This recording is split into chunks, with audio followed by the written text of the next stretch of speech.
What's up, everybody? Thralls of Metal here. I am Jammin Jon, bringing you actually a response video from another YouTuber, Marty Worm, who did a top 20 albums of his teens. And so Necrotic Nick did one, and Shredlord did one, and then I am now doing one. Actually, I'm doing my second take, but not important. I fucked up. Anyway, so this is pretty much the top 20 albums that were most influential to me as a teen. Now, I'm going to make a slight disclaimer. I was actually raised in a very, very strict religious home. And so my tunnel into music took a little bit.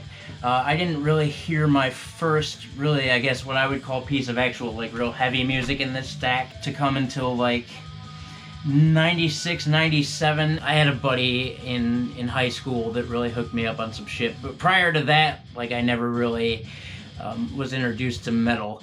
I won't fully go on to what all I had to listen to as a kid because you guys want to have fun watching this video, so I'm gonna dig right into it. The very first heavy thing that I ever had the opportunity to listen to was a family from church. Their son had an affinity for being a rebel, such as I did, and the very first piece of heavy music I ever heard was Rage Against the Machine's first album, their self-titled one. Most notably, the first song that I ever heard was Freedom, played through a really crappy boombox over cassette tape. Rage, if you don't know for whatever reason, is kind of like rap metal in some sorts. Heavy, funky as fuck.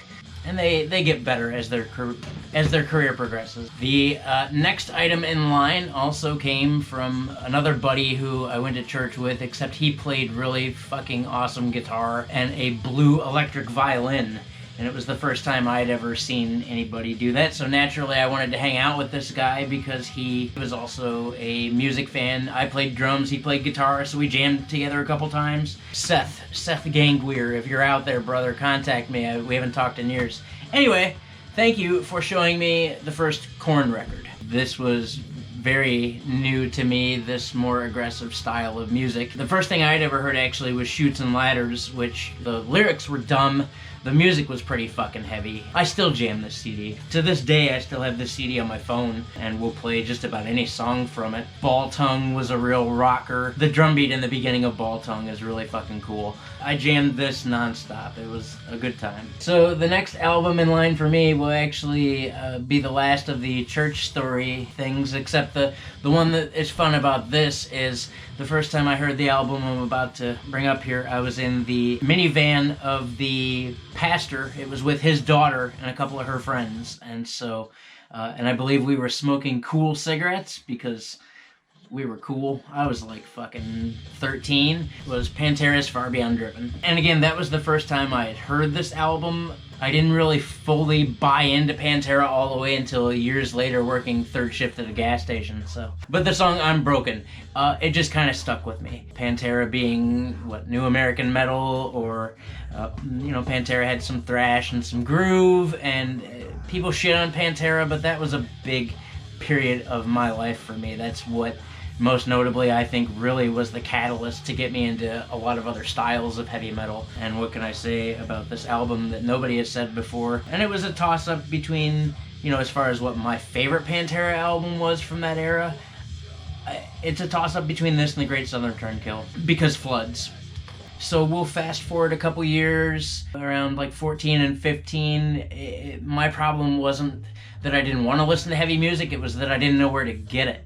And I didn't really have friends at the time that jammed it. So 14 and 15 for me was like the Smashing Pumpkins and Silverchair and fucking the Toadies and whatever. It was alternative. Till my sophomore year of high school, I met one of my, to this day, dearest, best friends, Ryan Mullins.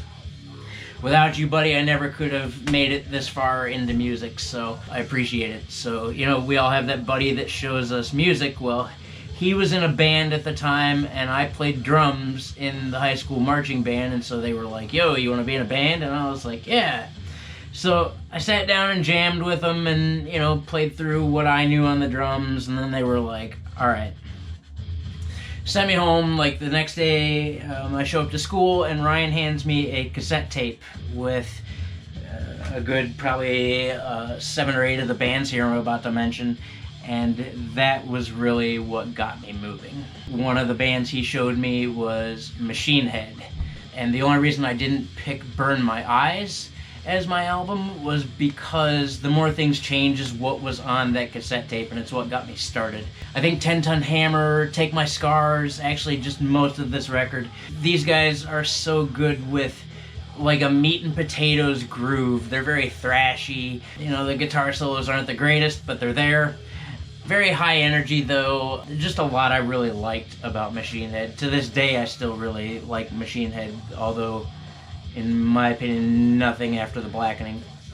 Also on that cassette tape was something that I again still jam to this day. In fact is my #1 in their discography, Sepultura's Chaos A.D. Again, you know, as the music progressed I noticed things like double kick patterns and big huge turnovers, and you know, as far as thrash was concerned, Sepultura was pretty much the epitome of that at the time, and still are in most notable aspects. But you know, Refuse Resist I think was one of the songs on the cassette tape. Territory was on there, and then of course on my own accord, you know, I found out the albums that I really liked that were off of that cassette tape and went out and bought them, and Propaganda became my new favorite. I love the shit out of that song. That's a good jam. Also, as you may expect, on a cassette tape full of those bands would appear no more than the band Fear Factory with Demanufacture. The very first song that I ever heard was Replica, which I wanted to cover as a teenager but wasn't good enough to do at the time. As far as industrial metal is concerned, you know, that's definitely where I will throw Fear Factory, somewhere between a cross between industrial metal and industrial death metal, depending on how far back you really want to go in their career. But I dug the ever-loving shit out of this album. Raymond Herrera, for me, was what got me started on double kick, really. I wanted to know how to do that. You know, Raymond Herrera, for me, as a drummer, was what got me into double kick drums. And what got me into things like triple picked guitars and palm mutes, and you know, although they weren't really polyrhythmic, the start and stop riffs and the chugs of Fear Factory are what got me moving. So yeah. Next in line in the progression of awesome albums for me as a teen was the band Crowbar. Their self-titled record, I'm pretty sure on that tape would be All I Had I Gave, and I believe it was High Rate Extinction and All I Had I Gave were the tracks on that album. But I love Crowbar because it's super dark and really just sludgy, kind of doomy. I mean, it's what got me intrigued as far as like angry but kind of soulful metal would be. That's how I would put doom. It's like a dark soul almost. Fell in love with Crowbar immediately, and you know, Oddfellows Rest for me is another big one. I wish that would have been the first one I heard, but it would have been later on, so whatever.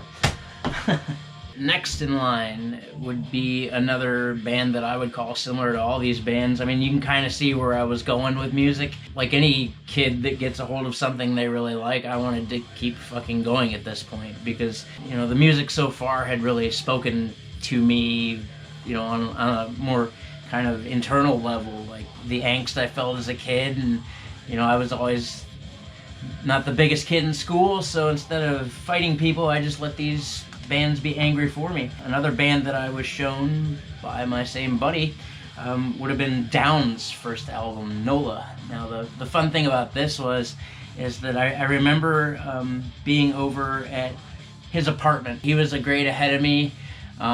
He had an apartment. He was the only kid in school that had an apartment, so we all used to go kick it over at a place called the Pain Shack. I'm sure the old schoolers watching will remember that. But he showed me the band Down, and I remember sitting in his apartment watching a very crappy VHS bootleg of a Down show. And I remember just kind of digging it, because again, it had groove to it, and it had really kind of heavy, beefy guitar tone, and it was a little bit more angry at times, and also a little bit more, had kind of like a southern draw to it at times. But I remember watching the bootleg and going, oh, fuck, man, is that the lead singer of Pantera? Because at this point in the game, I was still really new to metal, and he was like, oh, yeah, you didn't know it's Phil Anselmo, and so I was just kind of like, well, shit. That kind of brings up my next album, albeit down. I didn't plan it in this order, but it works. Next in line coming from that album, although I didn't plan on doing it in this order, was COC's Wiseblood. So as you know, Pepper Keehan from COC also plays guitar in Down. COC to me is more of like a rock album, but a little bit of a southern rock album with like hints of like stoner metal. I guess a more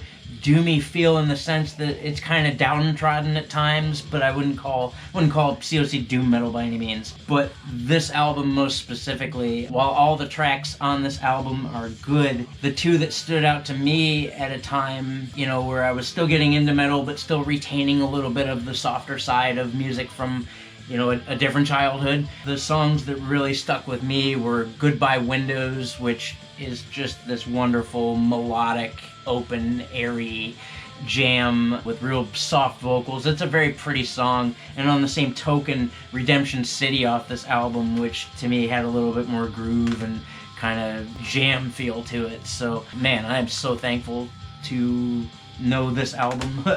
Moving right along. So from that point, I had successfully talked my family into letting me go to a concert, which prior to this era in time didn't exist outside of church shows. It really didn't. And they had let me at the time go to a concert before I went to the next album I'll talk about. They let me go to Stone Temple Pilots and Cheap Trick, which was super cool. Actually also the first time I smelled marijuana in public, or really ever, I believe. I believe the first time I smelled marijuana was at that show. and my buddy Chad Norman took me, and his dad sat with us. It was real cool. Anyway, so past that show, the first actual, I guess, metal show appeared, and I went to a outdoor thing we have in the area called Centennial Terrace, like an outdoor venue. Kind of reminds me of Tower City Amphitheater in Cleveland. We get from time to time, now at least, I think Rob Zombie rolls through there. Tesla was there. Anyway, but when I was a kid, we had a decent radio station that played decent heavy music for the time. You know, the thing about metal during that time period too is that grunge was also really big, and so that kind of overtook the radio waves, which, I mean, was cool, but I mean, so you didn't get a lot of metal. But one of the bands that I heard and I really liked, and still to this day I really dig them, although some stuff in their later career I'm not a real big fan of, but definitely the first record for these guys, dude, the first fucking Sevendust. My parents let me go to this show, and I used, you know, what I thought was being clever as a kid from a church home. I used that they had a song called Prayer on here. And so I got this big, you know, argument up like, well, Mom, the lyrics are pretty decent, and there's a song called Prayer, and they pray, and, you know, so, you know, and she let me go. So I went and saw Sevendust at this big outdoor thing, and really it was, because it was based as a local show, it was BuzzFest. So Toledo had a station called Buzz 106.5, and they had a BuzzFest, and so they would invite 10, 15 local bands in the area, and then they would get one national band. And at the time, Sevendust was so early on in their career. I mean, this record at that time didn't even come out for another month or two. I went and saw Sevendust, and there was another band opening for Sevendust, local to the area, called Chicken Dog. Keith Bergman, that's for you, buddy. Fucking Chicken Dog was kind of like punk rock meets kind of like groove metal meets... It was entertaining. The lead singer, Rob, was a big fat guy, and he had Live Fat Die Young tattooed on his stomach, and he always sang shirtless. And it was disturbing to me as a child, but that's why I remember it. Anyway, they had these shirts that had the Chicken Dog logo. It was kind of similar to the AC/DC logo. On the back of the shirt, it had the statement, "Hands off my weenus, you creamer." So I was wearing that shirt. Actually, they had to sneak it in the car. At the time, I think I was wearing like a Mickey Mouse shirt, and they were like, you can't fucking wear that. So they snuck me in this shirt, this Chicken Dog shirt, and I was wearing it around, and Sevendust at the time, again, we didn't know who they were walking around out in the crowd, and it was I believe to this day it was Clint Lowery that said something to me. He passed and he was like, yo dude, where'd you get that shirt? And so I told him, like, oh, you know, we got them from, you know, these guys. And so they sold him a shirt, sold everybody in Sevendust that shirt. First of all, it was my first real, like, live experience to metal, because I would definitely call Sevendust's at least their early career before they went mainstream, so to speak. Sevendust's early career I would call groove metal. And so they played through their set, and at the end of the set, being a 15-year-old kid or a 16-year-old kid that was impressed with the music, you know, went up to the drummer Morgan Rose, who was tearing down his drum kit, and because I had no shame, and well, I don't have shame now, but I really had no shame then, went up to him and was like, hey man, good set, do you mind if I help you tear down your drum kit? You know, because when the fuck does that happen in music anymore? But he let me tear down his drum kit with him and talked to me for a while, and we got to know Sevendust pretty well.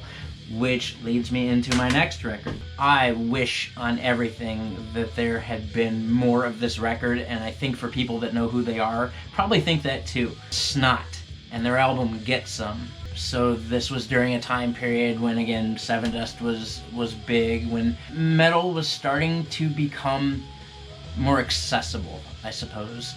So Snot had kind of like a punk metal feel, so like it had some nu metal moments. I mean, it was definitely on the cusp, but then it had other moments that were, the vocals were a little bit rapped at times, so like right around the era of like Machine Head's Burning Red, where you know they kind of bought into the Korn Deftones phase. These guys were simply awesome because we had befriended Sevendust at that show. The next time they came back into town, it was Sevendust and Snot and another band I'm about to mention, but Sevendust and Snot. I really, really, really enjoyed this album. It was definitely fun and upbeat and more aggressive. At the time, as a kid, who was a drummer, I was also looking for different types of drummers. I wanted to hear everything that had to do with that craft, and so like things that spoke to me were really cool cymbal work or a really funky drum beat, which I actually somehow incorporate into my styles today. Their drummer Jamie was all about the funk. There's 2 or 3 instrumental tracks in here that all have kind of the same mellow vibe to them. It was a good time. So the story with these guys is their lead singer Lynn Straight, after the show, because Sevendust knew us and, you know, allowed us to meet the other bands, got to meet Lynn Straight. And I went to shake his hand and he was like, no man, I just got a tattoo on my hand, how about a hug? And so I hugged Lynn Straight. I'm gonna finish that story after I get to this next album, because also on that bill at the time was Human Waste Project with the album E-Lux. In fact, it's the only record they have. But Human Waste Project just had a real great energy to them. And again, these guys, I'd say, were nu metal more so than Snot and Sevendust were. Really just kind of straightforward. It just reminds me of Dry Kill Logic or like American Head Charge, but with a female singer. Their lead singer, Amy Echo, just a sweetheart. She was fun to hang out with. We got to hang out with her during that evening as well. So I do want to go back to Snot. So like I said, I remember that, you know, I hugged Lynn Straight, and to me at that time it was not such a big deal, except when Sevendust came back to town later with the other band I'm about to mention. On stage at that show is when Sevendust found out that Lynn Straight was killed in a car accident on the 5 in LA. Snot and Sevendust during that time period, I think, will be something I will always remember, because that was a time period in my life I really enjoyed. You know, metal for me too, it was such like a home feeling. Like I've made better friends being a metalhead than I ever have in my entire life. So I think these couple records have a real emotional attachment. So Sevendust comes back to town and they bring in tow with them Coal Chamber. Coal Chamber they were a little bit heavier. I liked the simplicity of it, while I suppose using a heavier distortion, because Coal Chamber really wasn't all that heavy per se. Again, I was a drummer. I liked the way that Coal Chamber's drummer presented those songs, simplistic as they may have been. He did allow a couple of entertaining things to happen. He had a couple accents that were neat. You know, for me, the song Big Truck will always be awesome. It's fucking stupid, but I mean, it's always awesome. Sway was a good song. I jammed the shit out of this. So when we went and saw Coal Chamber and Sevendust, my buddy Paul, who is no longer with us, rest in peace, brother, I love you and I miss you, went with us. And Paul, even as a teenager, had a real affinity for alcoholic beverages, and he drank and drank and drank and drank, and then puked on Coal Chamber's tour bus. So those of you who were there with me for that show, never forget that shit.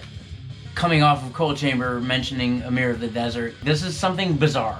It to me was the first time I'd ever really seen something, or that stood out to me at least, as being something bizarre in an album. Like, how the fuck does that work to put in? And I didn't really understand.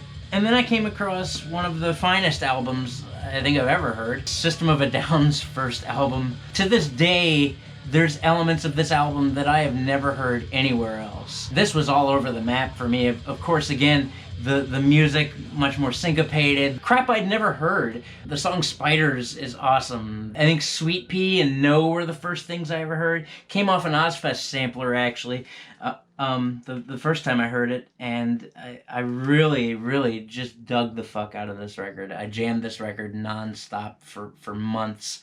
One of the reasons I had to start hiding CDs from my parents, other than the fact that I didn't want it to get broken, was I had already bought this like 3 fucking times and they kept breaking it, so I had to really figure out how to hide CDs. And I found a space, and it was fucking genius, and no one ever found them, and it was awesome, so I was able to hold on to this a little longer. But I love that fucking album.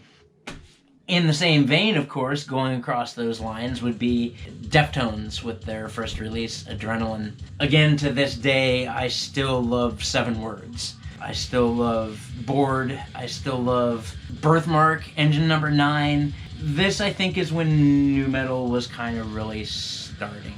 I hate to call Deftones nu metal because there's a lot of elements to Deftones now, especially. But at the time, I think Deftones was the natural progression going on. You know, Korn had Life is Peachy, which was out. Deftones, to me, though, I just really liked the intensity of a lot of the songs. And Chino's voice, even though it was whiny, it was a new element brought to the table. And of course, the drum work on this album is fucking insane.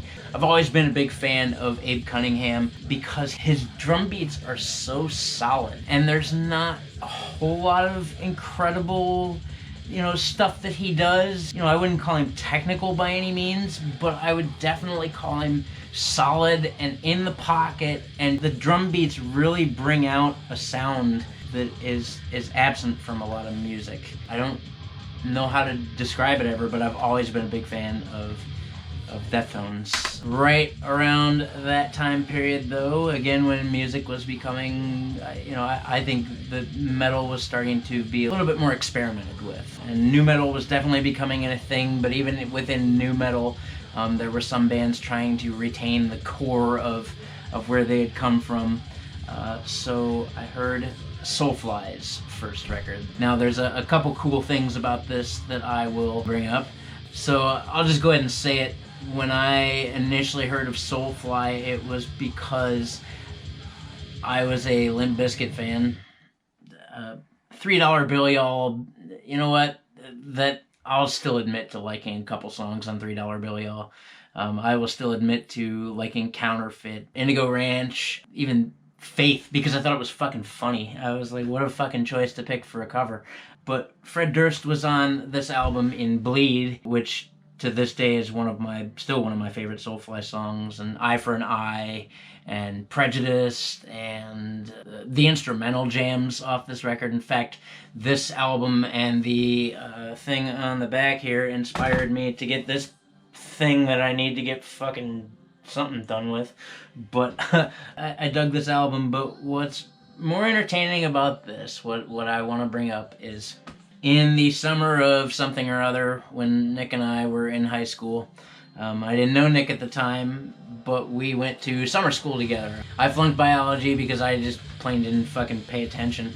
And then Nick, we met each other in the hallway. I was wearing a Soulfly, the shirt for this album. He states he was wearing a Machine Head shirt, but anyway, like, at the time I was like, holy fuck, another dude that likes metal. And I guess me knowing about this album and wearing the shirt and also sucking in school for that year was what led me to knowing Nick, and I've known, of course, Necrotic Nick now for ever. That was in the 90s. You know, that's kind of how we got started on all this music and whatnot. You know, Nick and I would run into each other drunk at shows and always be like, we gotta hang out, I'm gonna go over here. And it never fucking happened. And then I ran into him at a party with some mutual friends, and I was like, holy shit, this dude. And then Nick told me he collected CDs, and then I was like, alright. And then that opened a whole new fucking ballgame for me, and that's a later conversation. Pretty much anything you hear me fucking talk about is somewhat having to do with that dude, so whatever. Thank you. So along the same lines of that record, in that time period came this record being as mainstream as it was, yet heavy and variant in what it brought to the table. The first Slipknot album. I think that for me, this kind of kicked wanting to get into more extreme music into overdrive. First of all, the drum work on this record, albeit, you know, now that I'm vastly into, you know, technical brutal death metal or grindcore or whatever, at the time, dude, Joey Jordison did shit that I never would have fathomed. Most notably for me, one of my favorite songs, Purity. The drum work on Purity, I absolutely love the drum work that's on the verse for Purity. And the intensity of these songs, at the time, I was not yet introduced to death metal. This was kind of what took me out of nu metal and brought me into wanting to know more extreme music. And I still, to this day, again, I have this record on my phone. I'll always jam this fucking record. Slipknot was a huge influence into pushing me further into music. In the same vein as this, as I was searching for obviously different but heavy music at this point, I was introduced to the band Mudvayne with their album LD50. I really dig this album. I got real big into math metal for a minute. And the time changes on here are ridiculous. There's, of course, the Berberdang. I don't even really like that song. Pharmacopoeia, Prod, Ed Gain, Death Blooms, Internal Primates Forever. This record is so creative for its time. There wasn't a whole lot like Mudvayne at the time, at least that I knew of. Ryan Martin's bass work on this album is incredible. I don't think this record, you know, it's old, I get it, but I don't think this record gets talked about enough in metal because of some of the innovation that's in this album. I would still openly recommend this to anybody. I can air drum this whole record, and I'm fucking proud of that. Shortly after that, during this time period, I actually move in with the guy that showed me metal. I move in with my buddy Ryan. His mom let him, you know, have CDs and movies, and, you know, we used to go over there and eat sugary cereals and, you know, listen to metal albums, and it was cool. Moved in with Ryan, moved into some house somewhere, I don't fucking remember, but he, for the first time I had ever seen actually laid out all in front of me was his entire CD collection, which at the time we were 18, 19, it was a fairly substantial album collection for a kid of his age. And amongst those albums, again, while I was on the search for heavier music, and because, you know, Ryan at that point was a quote-unquote seasoned veteran, had more experience under his belt and knew what to look for. He threw me into a couple albums which I still to this day revere personally as a couple of the best death metal albums of their time. One would be Morbid Angel's Domination. I had just gotten off of work. He had this really crappy camcorder, mini DV camcorder, because we used to just shoot bullshit comedy skits. We were Saturday Night Live fans, you know.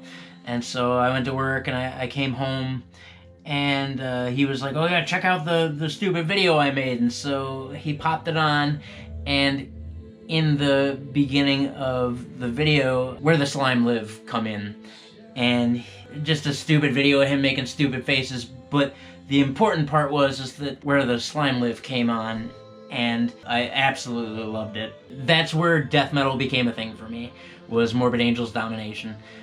Heavy, just evil sounding, and the drum work was nuts, and the guitar tones were disgusting, and the vocals I really couldn't understand, and I knew something just different was going on. I wholeheartedly believe that this was the album that began my path to falling in love with death metal, and I have so much more to cover. I'm only allowed 20 CDs. This is number 19.